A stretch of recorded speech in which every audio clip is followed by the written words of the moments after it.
You have written an article on how to write. Can you do the same on how to speak? Well, I suppose I could. I could tell you a little bit about it.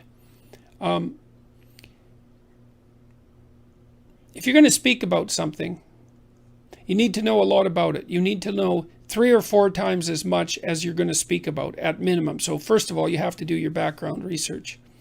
You have to have multiple stories at hand that you can use to illustrate your point. And you have to have a point. You have to organize what you're talking about around a problem. So before I go on stage to speak on my tour, I always sit for half an hour, some of which involves usually about 5 minutes of anxiety. And I think, okay, there's a problem I'm trying to address tonight, a central problem or a theme. What is it? It might be courage, it might be responsibility, it might be meaning. I think, and that serves as an organizing principle. So that would be the point. And then basically I organize, say, a dozen stories around that, and I can kind of arrange them in it as a journey. And it's a journey that circles the main point. And so I'm trying to explore it, to say what I think about courage, let's say, but to take what I'm thinking farther than I've taken it already. And so that I can plot out, little 5-minute stories that I have that are associated with courage. And then I can talk to the audience. And I would say, talk about what you know. Use your personal experience, because that's something that you're actually a master of. You can bring in other material, but it has to be tied to the real world through your own experience. Otherwise, it's not real.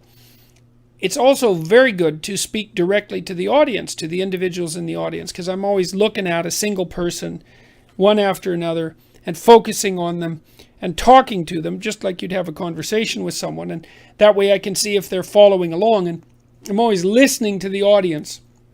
What I really like to hear from the audience is no noise at all, silence.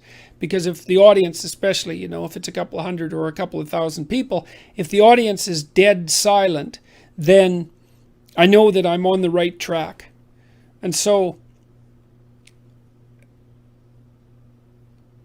and the other thing I would say is, you're telling stories, so every fact that you relate, or every set of facts, has to be tied to a story. There has to be a meaningful output, which is something like, why is it important to your life that you know this fact? How is it related to how you're going to conduct yourself moving forward, or how you're going to see the world? So, because that's kind of the essence of meaning.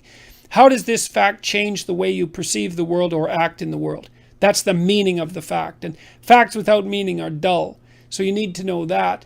You need to tell the truth. That's for sure. And I mean, for me, my talks are really, they're an attempt to explore a set of ideas in the most truthful way that I can manage. And that's also an adventure, because letting yourself speak freely about a topic, you don't always know where it's going to go. And so, but that also hooks in the audience, because they're along for the ride, right? And there's a risk. The risk is you might forget where you are, you might lose the thread, you might say something you regret, you might get confused. And the talk should be a process of exploration, like a journey that you're taking the audience along on. It's the same when you're reading a novel. Like, a great novel isn't exactly plotted out from beginning to end to begin with. The author is taking himself or herself and you on an intellectual adventure through the character development, and the characters have to be allowed to live and to express themselves, and the novel needs to unfold. It's like a colloquy between the conscious mind and the unconscious source of inspiration, and the novel is actually a journey through a characterological landscape, and the author shouldn't know where he or she's going to end up at the beginning. Same with an artist and who's writing a song or a piece of music or a piece of visual art. There has to be play and exploration along the way. And so you also don't want to deliver an over-prepared talk, in my estimation, or at least that's not how I do it. You want to have a theme, you want to have a body of knowledge from which you can draw on, and then you want to be actively exploring the idea in front of the audience. And that's very gripping for everyone, including you. And you should learn something from the talk. It's an opportunity to think on your feet. And anyways, that's my style of lecturing. It's it's a trapeze act without a safety net, I would say. And that's part of what makes it gripping, is that there's a high probability of failure. And I would say with any performance that's going to be gripping,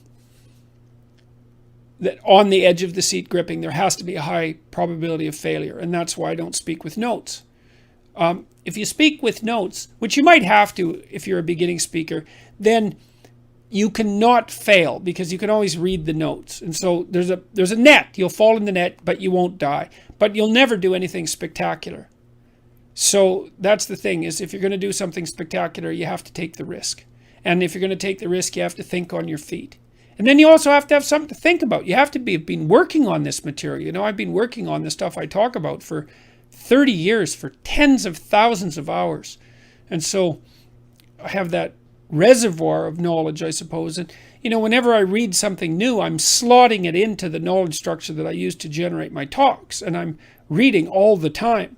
And lots of the things I read, I forget. They're not relevant to my central mission, whatever that happens to be. It looks something like the delineation of the relationship between responsibility and meaning, and maybe responsibility, meaning, and perception. It's something like that. And so I have a central concern, or deeper than that in some sense.